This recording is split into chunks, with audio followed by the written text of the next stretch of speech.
The revelation. Ambassador Thrix of the Galactic Concord shifted uncomfortably in his environment suit as he gazed out at the assembled representatives.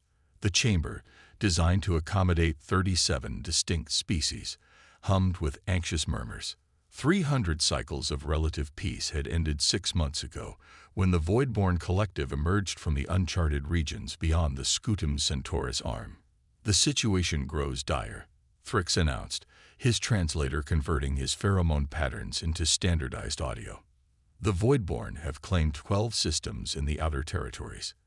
Their technology exceeds our defensive capabilities. Grand Admiral Zolrax of the Medusan Imperium rose, his crystalline exoskeleton catching the light. Then we must commit our full armada. The Imperium will not stand idle while. Your armada was decimated at Proxima Centauri, interrupted Counselor Vereen of the Altarian Confederacy. We lost 23 capital ships. The Voidborn shields absorbed everything we deployed. Thrix raised all 4 of his appendages, demanding silence. There is another option. All eyes in the chamber turned toward the lone human representative, Dr. Lydia Nakamura. For the past century, humanity had been viewed as a curiosity in the galactic community, technologically creative, but militarily insignificant. Their 3 colonized systems and modest fleet were barely worth mentioning in strategic discussions.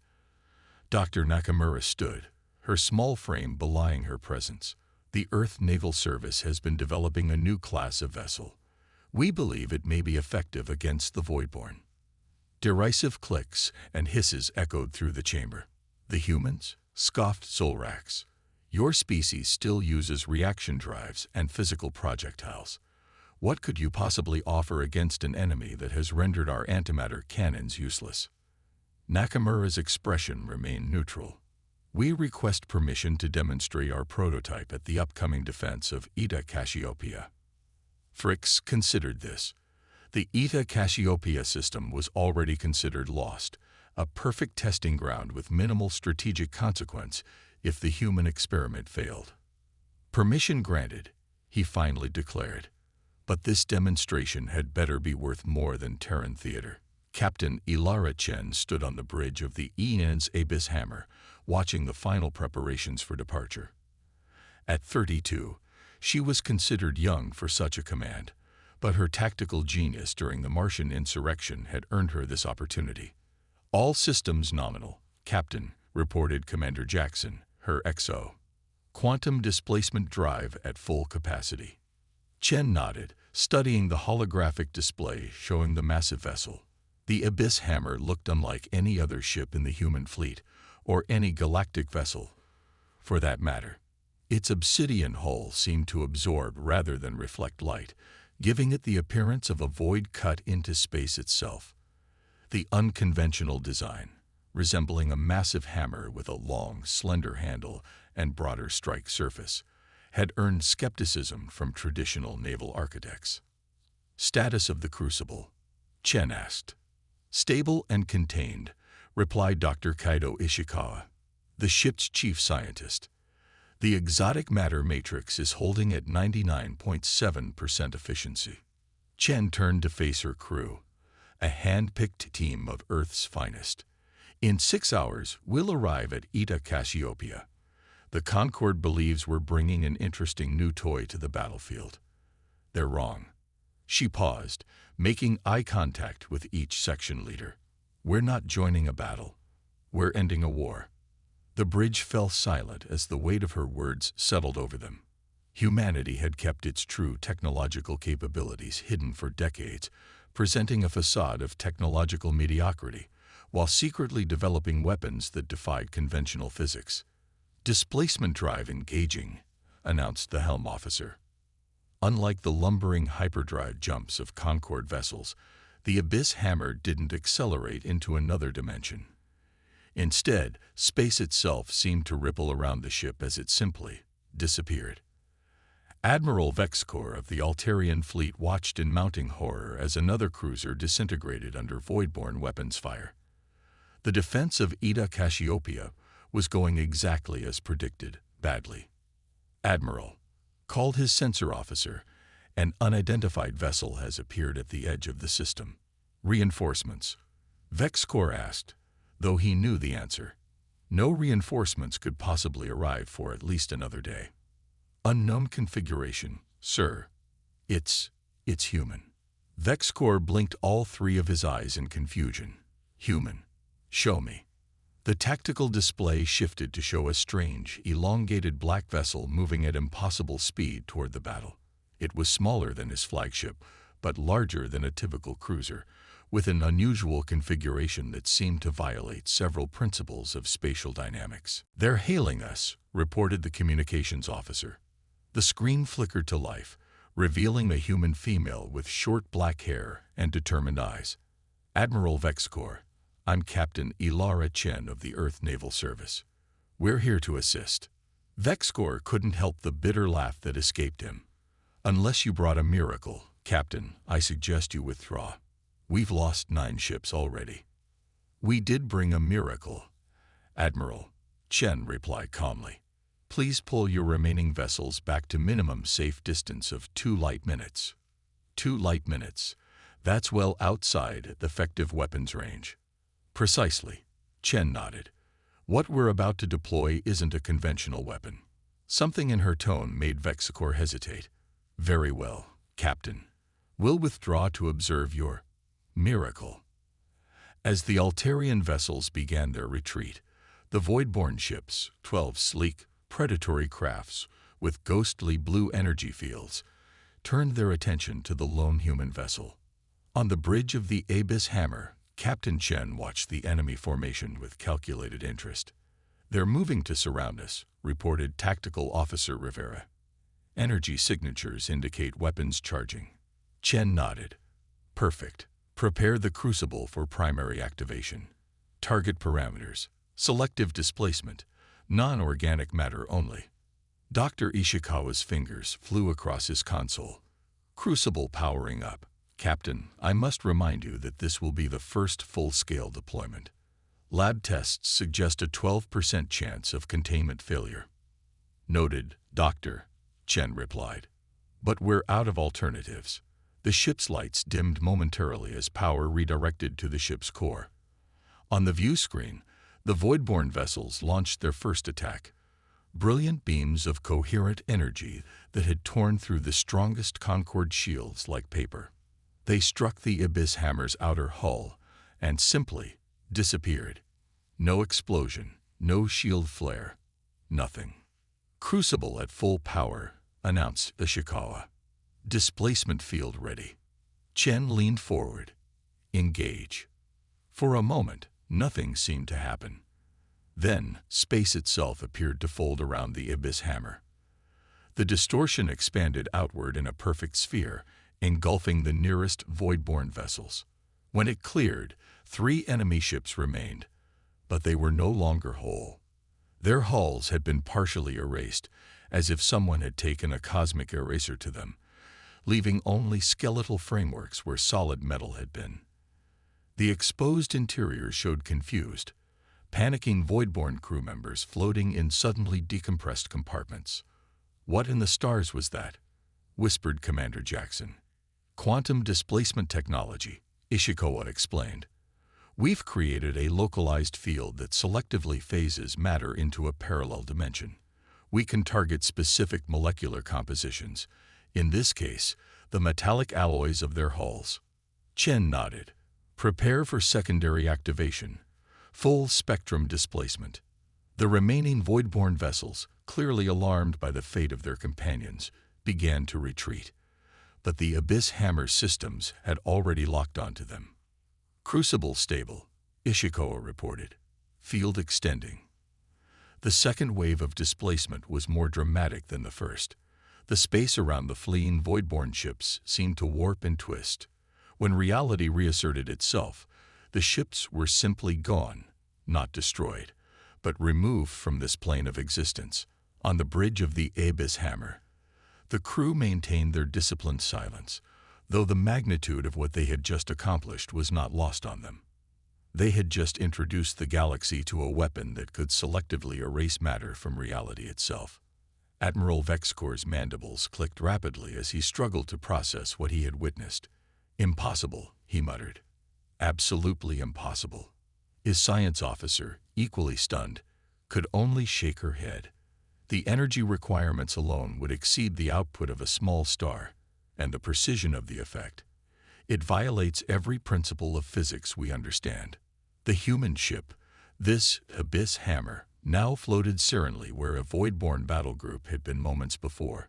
Its dark hull seemed to drink in the starlight, a silent testament to capabilities that the Concorde had never imagined possible.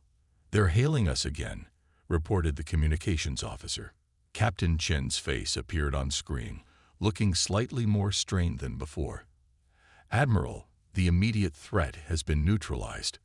We've detected 3 more void-born battle groups approaching from the outer system. The Abyss Hammer requires approximately 4 hours to regenerate its primary systems." Vexcor found his voice. "What did you do to them? Where are they?" "Displaced," Chen replied simply.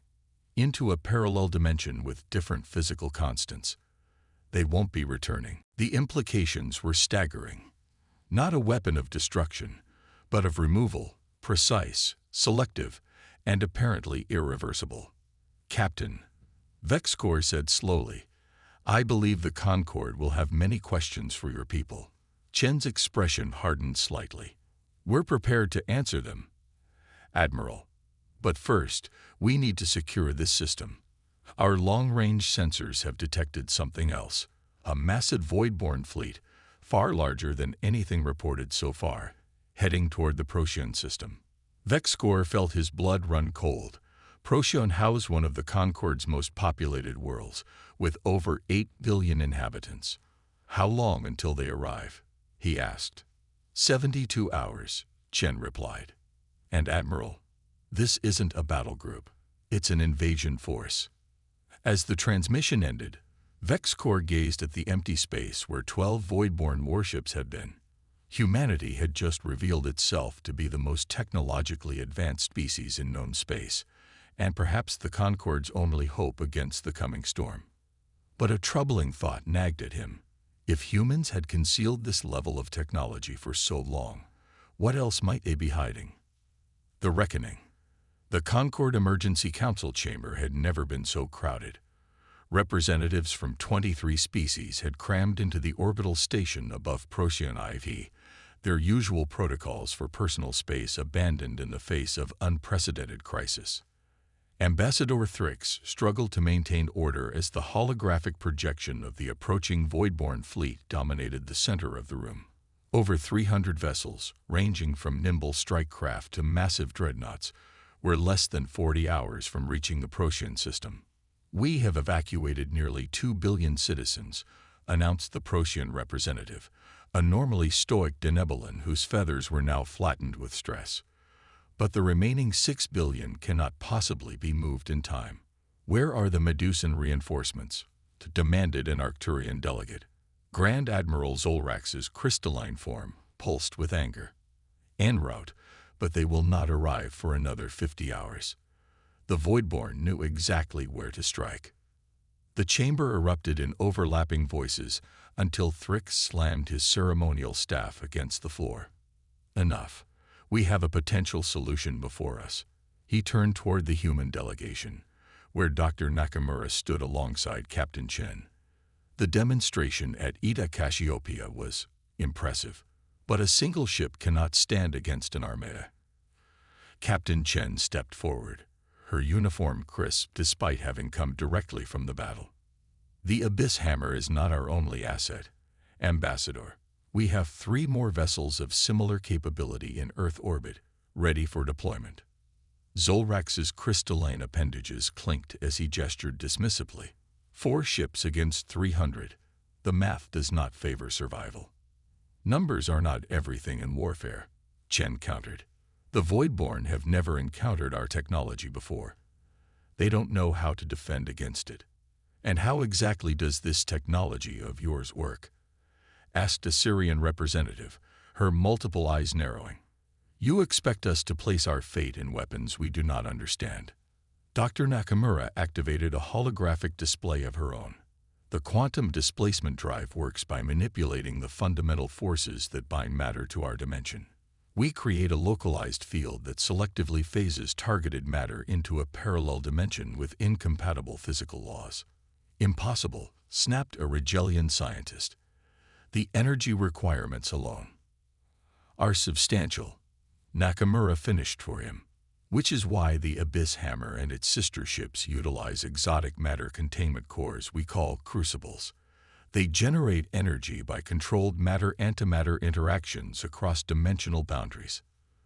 The silence that followed was profound. If the humans were telling the truth, they had mastered technologies that the Concorde's most advanced theorists had only dreamed of.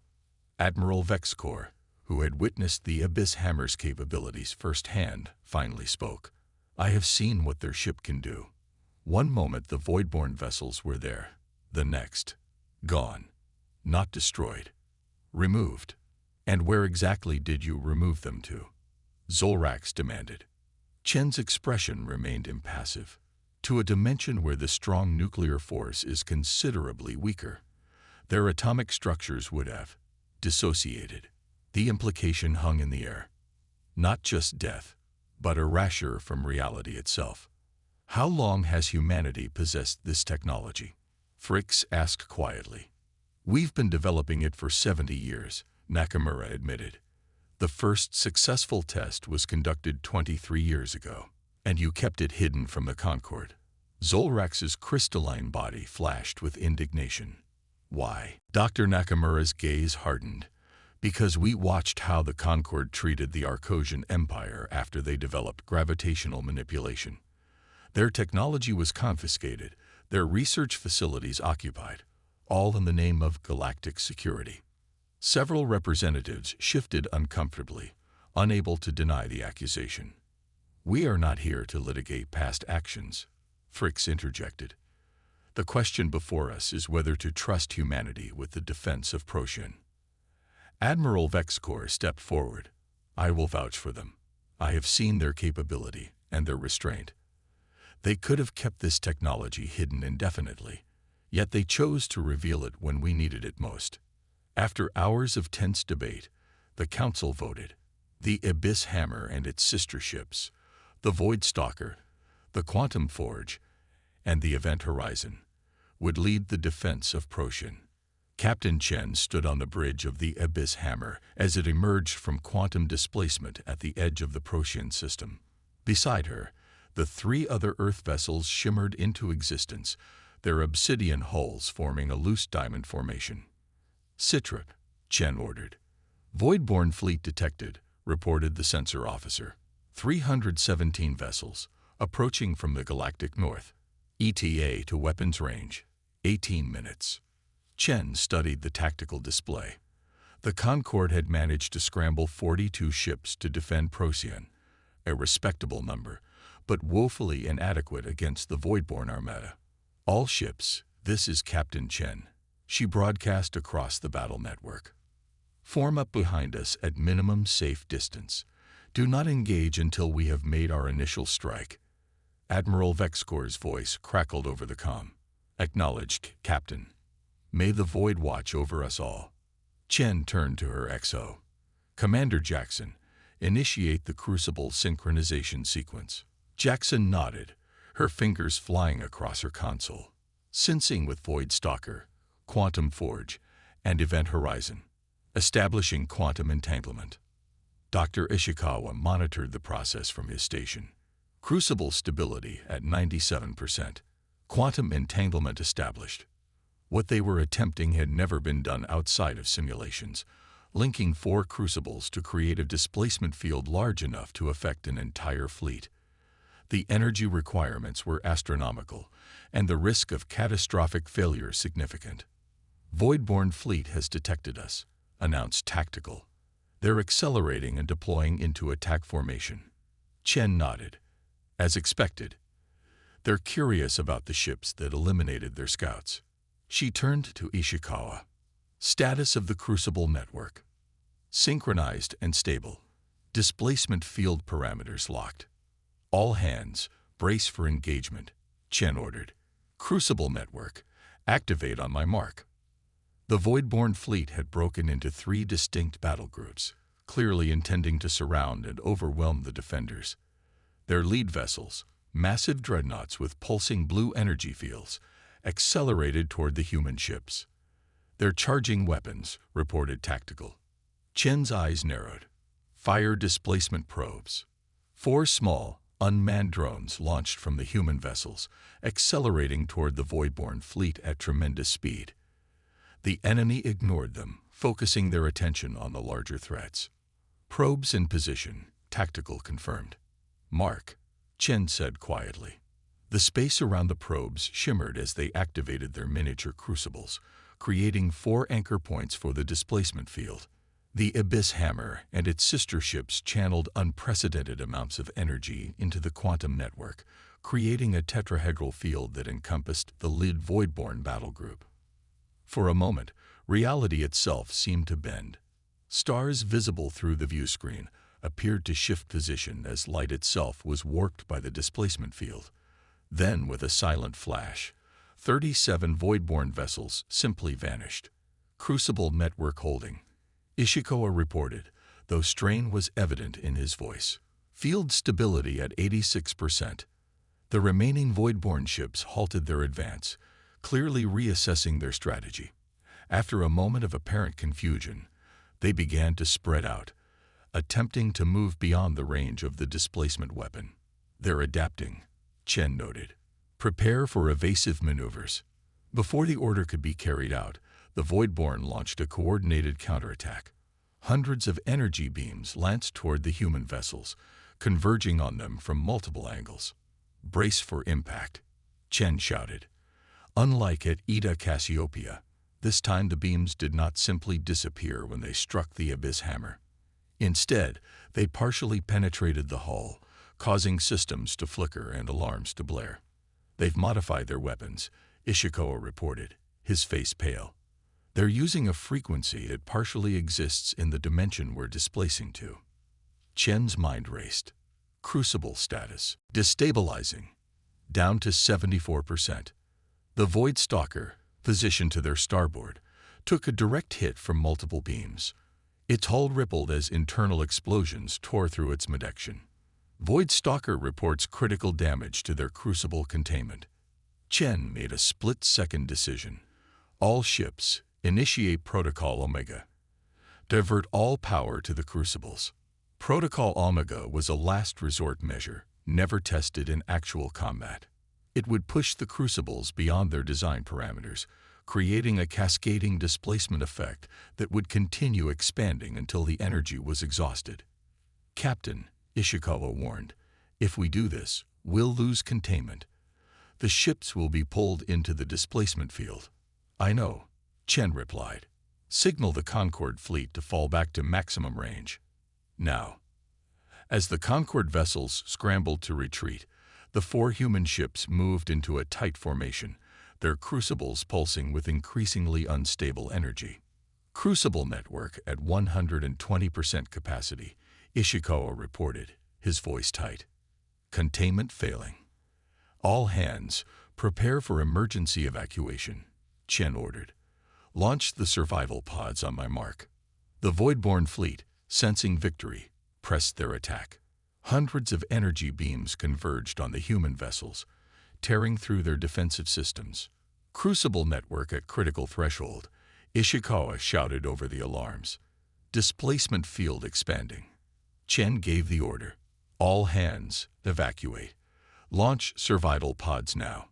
Across all 4 ships, small pods jettisoned, racing away from the doomed vessels. On the bridge of the Abyss Hammer, Chen was the last to head for the escape pods, staying behind to ensure the crucible network remained stable long enough for the plan to succeed. "Captain, we need to go now," Jackson urged, grabbing her arm. Chen nodded, taking one last look at the tactical display. The Voidborn fleet was closing in, still unaware of what was about to happen.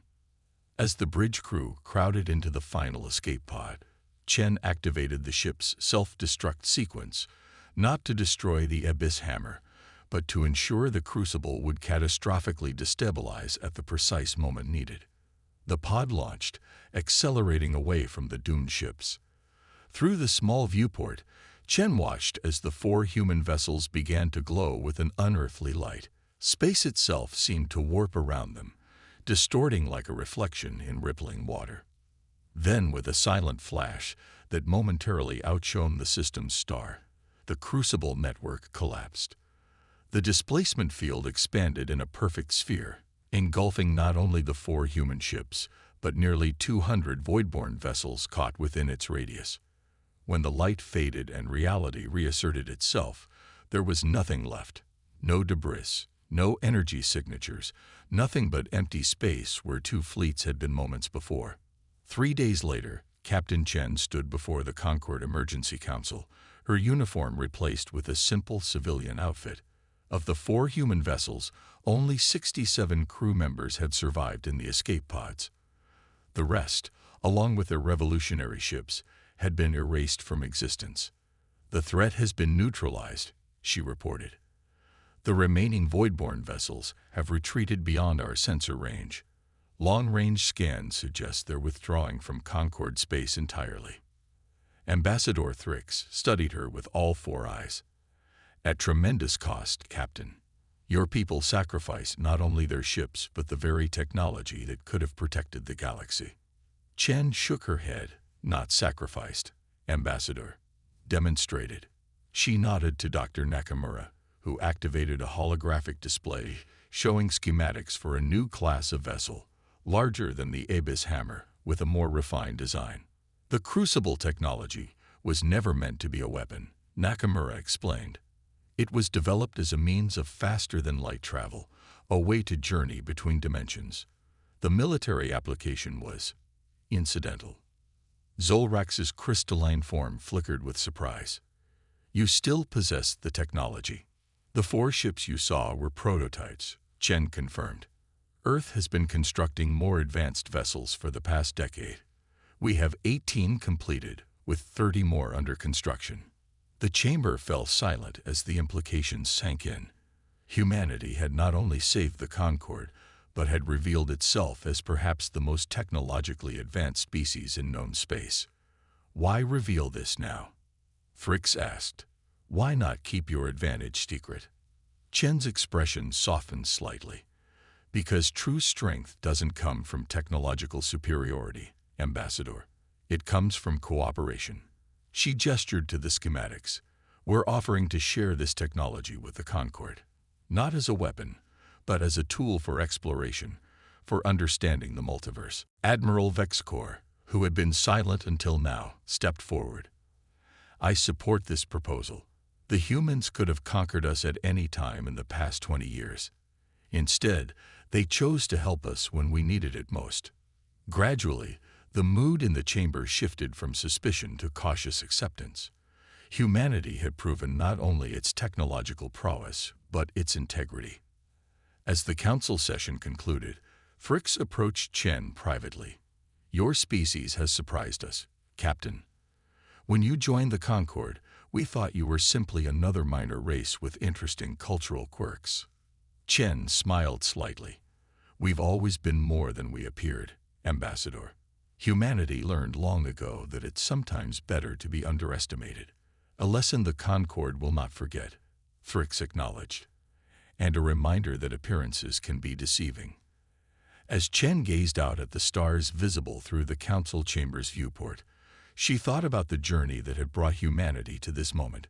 From a species confined to a single planet to one that could navigate between dimensions, humans had always been defined by their curiosity, their resilience, and their capacity for both terrible destruction and remarkable compassion.